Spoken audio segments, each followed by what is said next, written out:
Hello everyone, I am Nu-Trix, the synth guy, and today we're talking about a filter from Arturia. The filter is actually a gift for Christmas. After, I think, the 2nd of January, it will be paid only, but from December 20 to January 2nd, if I'm not mistaken, it's a free gift from Arturia for Christmas. And it's not just any filter. It's the software recreation of the famous MS-20 filter.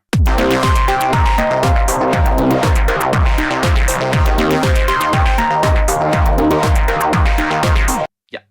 So if you don't know the MS-20, it's still today an iconic synthesizer from the past, from Korg. It's I would say semi-modular. It's a modular synth that doesn't have to be patched if you don't want to.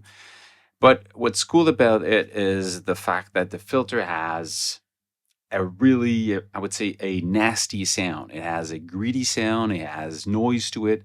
It can saturate because you can actually use, well, with modulation and input and outputs, you can saturate stuff into it.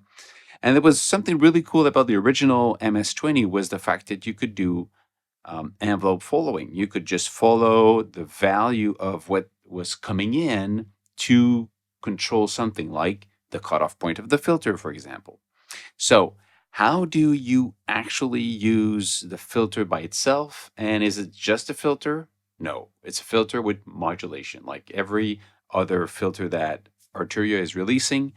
It's a filter with attitude and a filter with modulation. So let's dive in right away. If I don't use it, that's the sound of it. And if I use a filter,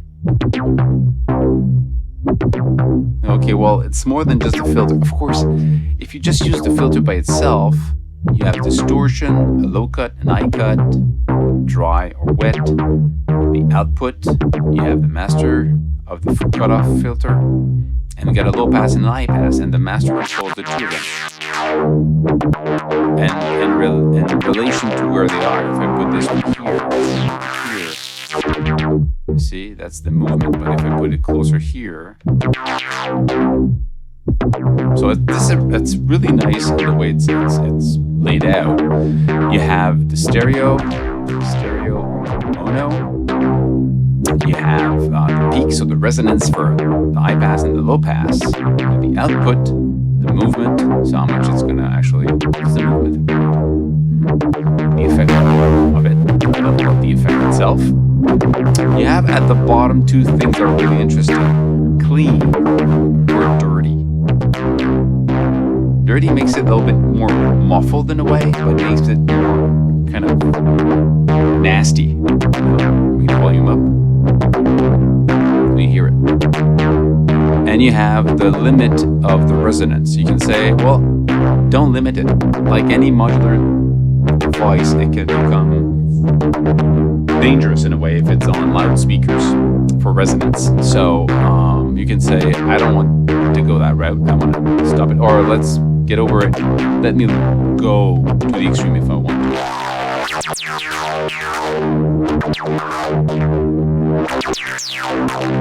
So it sounds really cool and nice, but still it moves.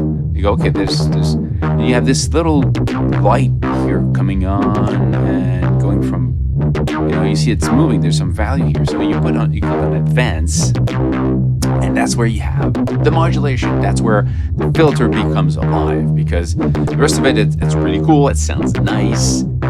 If you know the MS sound, they pretty much nailed it. And with the distortion, it's more about like how much you would feed the signal into the input and saturate it and drive the input so it kind of distorts. That's kind of what it makes here. And you can actually swap them. You can say, well, move them from one side, place A and B. It changes the order. So now the distortion, the drive is after the limiter, so you hear more of it. Whereas in this case, the drive is actually filtered, so it's more muffled, or it doesn't distort as much in a high end because you hear a low pass. Now, the one thing that's really important is when you look at beside distortion or filter, all of these, you've got three little round.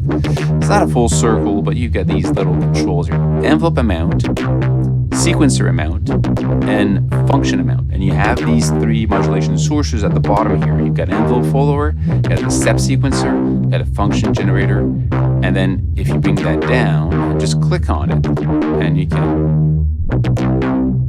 say it can go from -100 to 0, which just means it's not going to be doing anything, to maximum another 100 positive.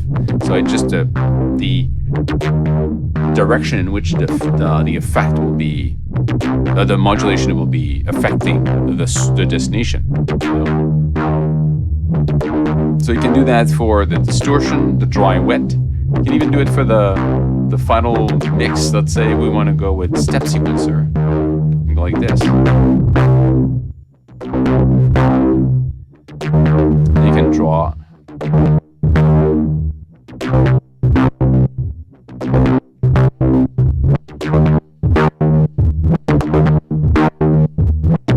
Super easy to do. You can randomize some of it. So it'll be around that value. You can say it's going to be bipolar, so you can go up and down around the value that was decided here. But what's cool is when you go into the function generator, let's say I'm going to stop using, if you double click on it, it goes back to 0, so now we don't have it. But this movement that I have here, and this one, it goes from the function generator.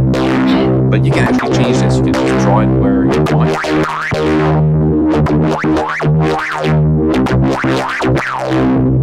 But you have presets, so you can just like. And if it's time, you can really create these build-ups. And like there's one called like a ramp.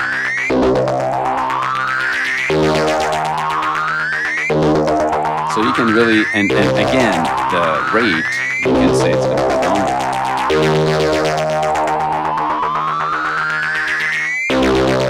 Now it's on 2 bars.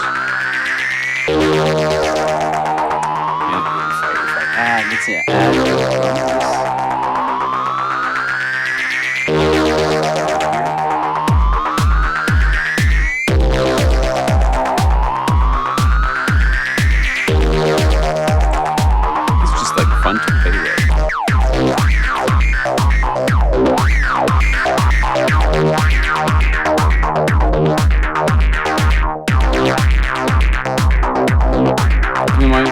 this original sound was this, which was already something that I liked, but now gives it even more life. That's a really cool thing to do. Now, another example, if we apply it to the drum. Now the drum, you can use it to make, again, bizarre stuff, but listen carefully.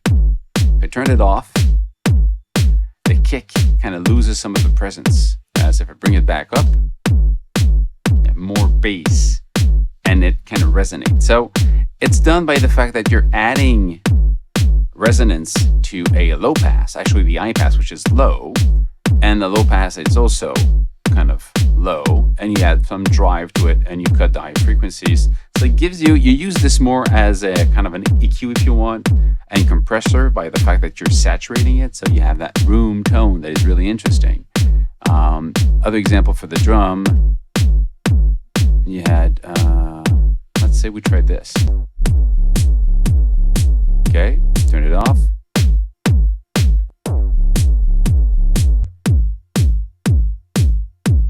Or there was also this one. Try with the hi-hats. Now it becomes weird, but it's fun also. It's a fun weird.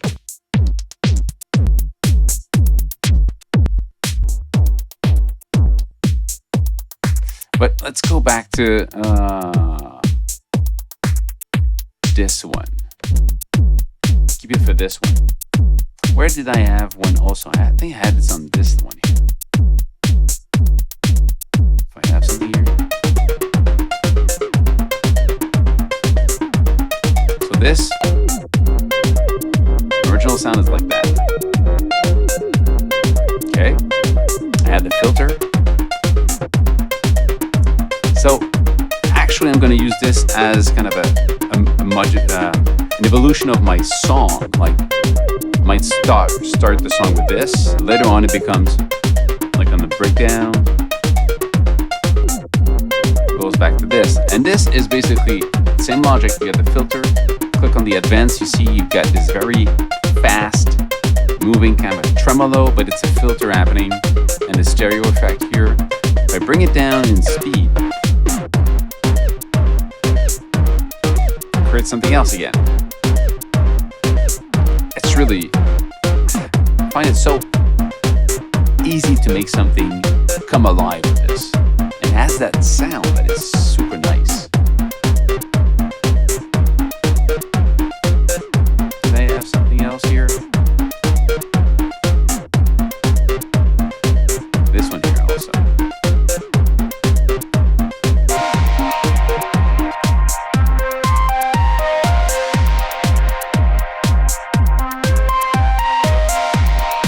With nothing,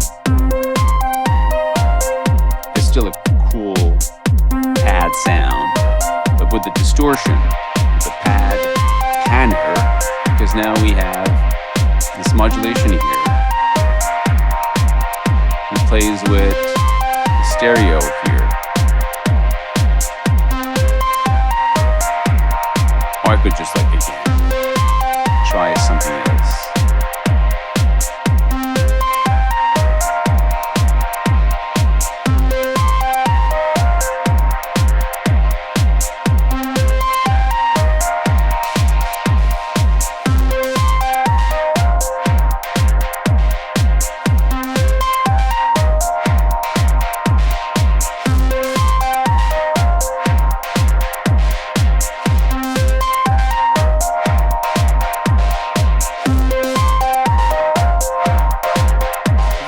You get into making stuff come alive. I love that modulation section at the bottom. It just makes it sound really cool.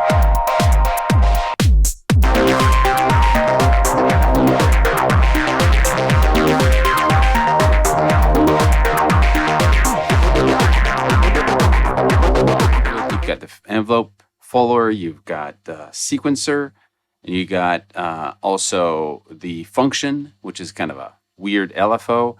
It has some attitude in the sound. I like it.